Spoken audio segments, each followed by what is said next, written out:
In today's video, I'm going to teach you how to use Logseq and Sync with Obsidian. By the end of this walkthrough, you'll have Logseq and Obsidian working from the same folder, so any note you create or edit in one app is immediately reflected in the other.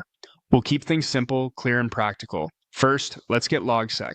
Open your browser and head to the official Logseq website. Download the version that matches your operating system. Using the official site is important because it ensures you're getting a trusted, up-to-date build. Once the download finishes, run the installer, follow the prompts, and allow the app to finish installing.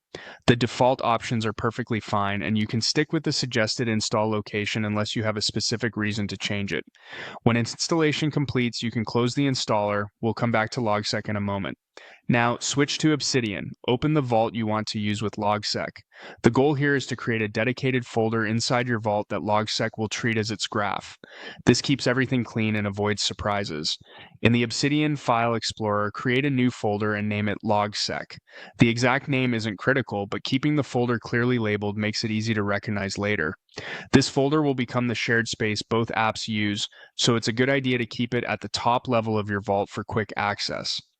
Next, right-click the new Logseq folder in Obsidian's File Explorer. From the context menu, choose the option to reveal it in your system's file manager. On Windows, that's typically Show in System Explorer. On Mac OS, you'll see Reveal in Finder, and on Linux, it will open in your file manager of choice. The point is to open the exact folder on your computer so you can grab its path.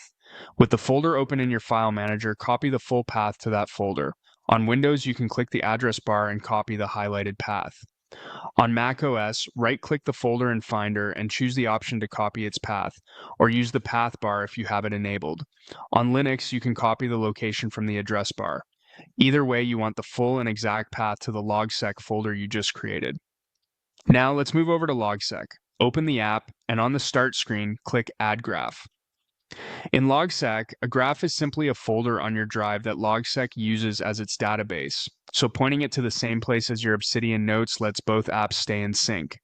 Choose the option to select a folder. When the file picker opens, paste the folder path you copied a moment ago into the location field, or navigate to it manually if you prefer. Make sure you're selecting that specific Logseq folder inside your Obsidian vault, not the entire vault and not a different location.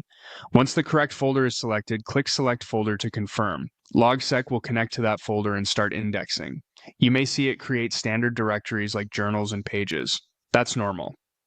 From this point forward, any Markdown files you create or edit in Logseq inside this graph will appear in the same folder in Obsidian, and vice versa.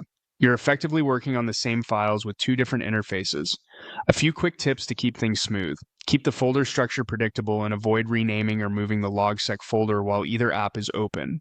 If you use Obsidian community plugins or custom templates, they'll still work. But remember, Logseq expects certain folders like journals. Don't delete them unless you know what you're doing.